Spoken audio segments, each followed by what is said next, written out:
जय सियाराम मंडळी, मी उमेश डोक आपणा सर्वांचे मनपूर्वक सहर्ष स्वागत करतो वसुंधरा पायदिंडी 2025 मधून, जी प्रस्थान करत आहे रामानंद संप्रदायाच्या उपपीठ उत्तर महाराष्ट्र रामशेज नाशिक येथून।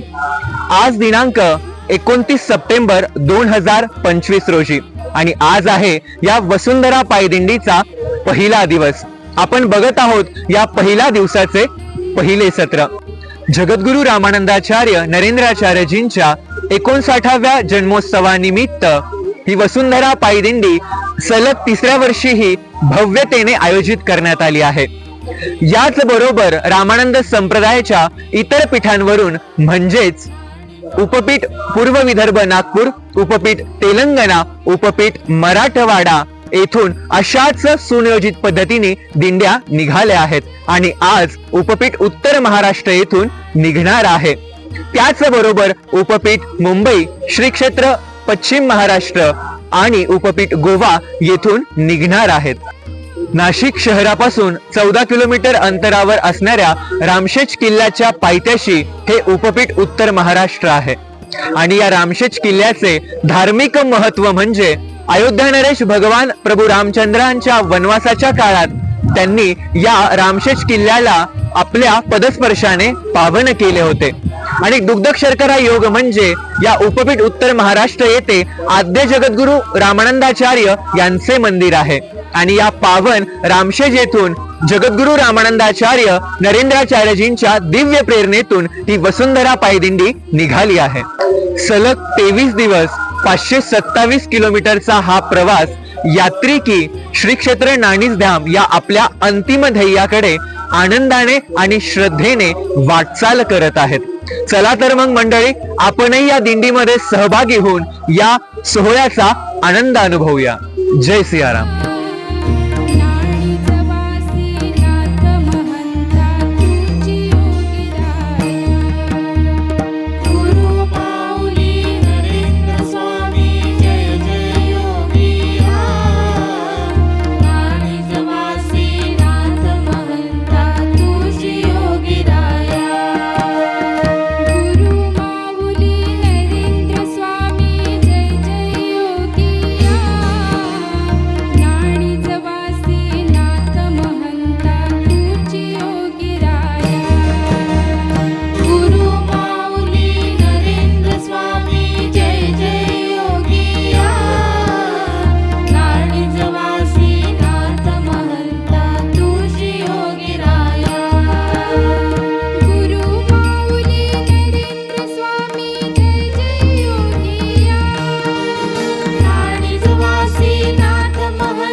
धूप दीपांचा सुवासिक दरवळ संपूर्ण वातावरणात पसरला। सगळीकडे नवचैतन्य निर्माण झाले। या अलौकिक स्पंदनांसह रामानंद संप्रदायाच्या वेदसंपन्न पुरोहितांनी यजमानांच्या हस्ते पूज्यपाद रामानंदाचार्य नरेंद्राचार्यजींच्या सिद्ध पादुकांचे पूर्णोपचारे यथासांग पूजन संपन्न केले। भाग्यवंत यजमान उत्तर महाराष्ट्र पीठाचे पीठ प्रमुख श्री संजय रामराव गाडेकर यांनी सपत्नीक हे पूजन संपन्न केले।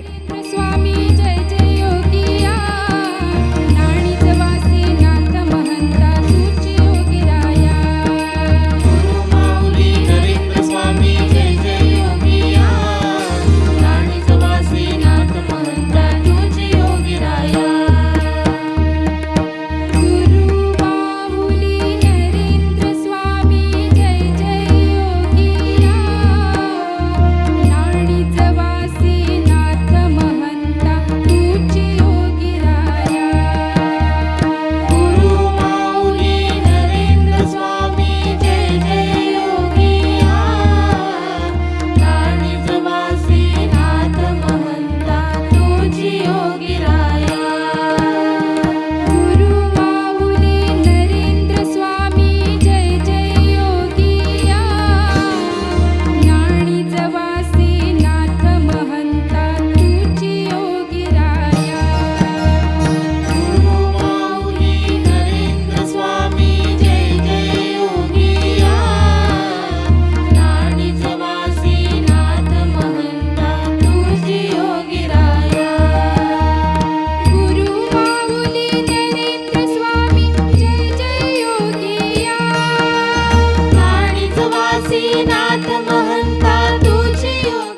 जगद्गुरु रामानंदाचार्य नरेंद्राचार्यजींची धुपारती संपन्न झाली।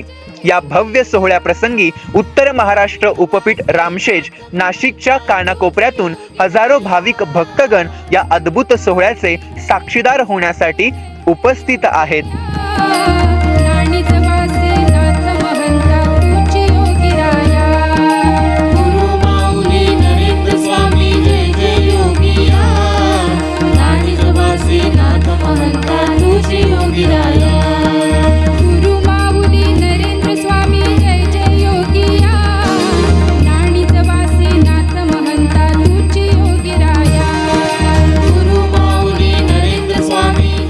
प्रत्येक यात्रिकीच्या चेहऱ्यावर आनंद, विलक्षण तेज आणि समाधानाचे भाव दिसून येत आहेत। अत्यंत आतुरतेने हे यात्रिकी गेल्या वर्षभरापासून या दुर्लभ क्षणाची वाट पाहत होते। समस्त यात्रिकींच्या मनी गुरुभेटीची तीव्र ओढ दाटून आली होती। प्रत्येकाच्या मनातील उत्कंठा शिगेला पोहोचली होती की कधी एकदा वसुंधरा पायदिंडीचे प्रस्थान होईल आणि वसुंधरा संवर्धनाचा व वसुंधरा संरक्षणाचा ध्यास घेऊन एक एक पाऊल पुढे पुढे सरसावत सुनियोजित अंतर कापत श्री क्षेत्र नाणीसधामला पोहोचून जगद्गुरु रामानंदाचार्य नरेंद्राचार्यजींची भेट होईल आणि आपल्या वसुंधरा पायदिंडीच्या ध्येयाची पूर्ती होईल।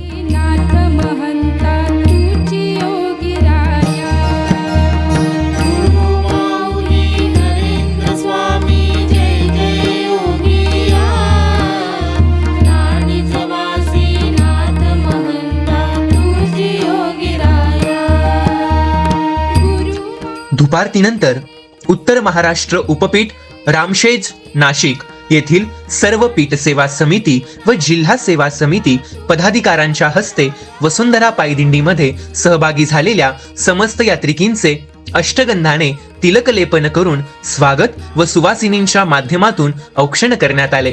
औक्षणाच्या वेळी प्रत्येकाच्या मनात आदर, आनंद, आपुलकी आणि कृतज्ञतेची लहर उमटली होती। स्नेहभाव जागृत झाला होता। हे दृश्य अनुभवताना समस्त यात्रिकी भावविभोर झाले होते।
अद्भुत असा वसुंधरा पायदिंडी सोहळा याची देही याची डोळा अनुभवण्यासाठी उत्तर महाराष्ट्र उपपीठ रामशेज नाशिक पीठाच्या कानाकोपऱ्यातून जमलेल्या सर्व भाविक भक्तगणांना, सर्व पदाधिकाऱ्यांना तसेच दिंडीमध्ये सहभागी झालेल्या समस्त यात्रिकींना दिंडी प्रशासनाच्या वतीने महाप्रसादाचे वितरण करण्यात आले।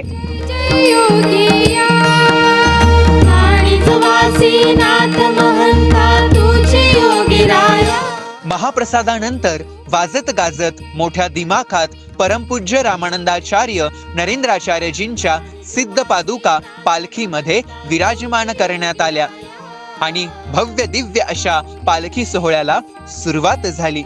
पालखीच्या चारही बाजूंना विणलेल्या फुलहारांची नयनरम्य रांग दिसून येत आहे। गुलाब, जाई, जुई, केशरी झेंडूच्या माळा भक्तीचा रंग उधळत आहेत। जणू भक्ती गंधाची सुवासिक झुळूक दाही दिशेला पसरवित आहेत।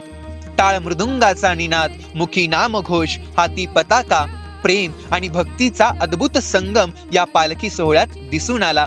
प्रत्येक यात्रिकीच्या चेहऱ्यावर विलक्षण आनंद व भावभक्तीचे अलौकिक तेज दिसून येत आहे। अशा पद्धतीने आद्य जगद्गुरु रामानंदाचार्यांच्या मंदिरास 5 परिक्रमा पूर्ण करत हा भव्य दिव्य पालखी सोहळा संपन्न झाला.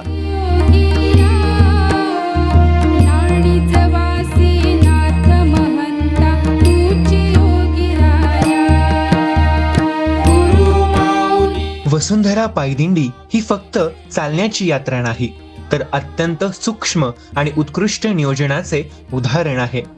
नाशिकेतून श्री क्षेत्र नाणीसधाम पर्यंत 527 किलोमीटरच्या प्रवासाचे 23 दिवसांमध्ये विभाजन केले आहे. यात्रिकींसाठी एक समान गणवेश, ओळखपत्र व अत्यावश्यक साहित्याची सुव्यवस्था केली गेली आहे. त्यांचे आरोग्य, पोषण, आहार, अल्पोपहार, महाप्रसाद, चहापान, नाश्ता तसेच मार्गातील आणि रात्रीच्या विश्रांतीची व्यवस्था अगदी नियोजित पद्धतीने केली गेली आहे. यात्रिकींच्या आरोग्य आणि पोषणाकडे विशेष लक्ष दिले गेले आहे. कोणत्या दिवशी, कोणत्या वेळेस कोणते पोषक तत्व आवश्यक आहेत आणि ते कोणत्या आहारातून पूर्ण होतील याचे सर्व सूक्ष्म नियोजन आधीच केले गेले आहे. ही दिंडी भव्यता, सुंदरता, सखोलता आणि आध्यात्मिकतेसह पूज्यपाद रामानंदाचार्य नरेंद्राचार्यजींच्या करुणा आणि मातृवत प्रेमाचे प्रतीक आहे.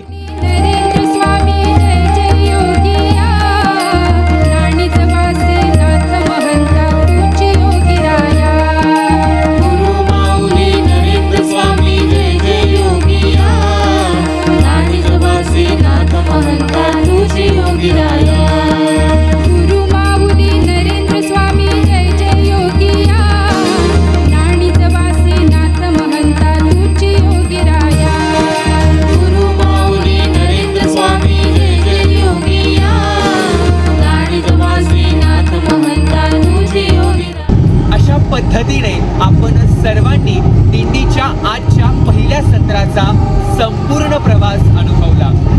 आता ही वसुंधरा पायदिंडी श्री क्षेत्र नाणीसधामकडे निघण्यासाठी सज्ज झाली आहे. यात्रिकींच्या उत्साहात मोठ्या थाटामाटात वाजत गाजत दिंडीचे प्रस्थान होणार आहे. चला तर मग पहिल्या सत्रामध्ये इथेच थांबूया आणि पुन्हा भेटूया दिंडीच्या दुसऱ्या सत्रामध्ये. तोपर्यंत जय सियाराम.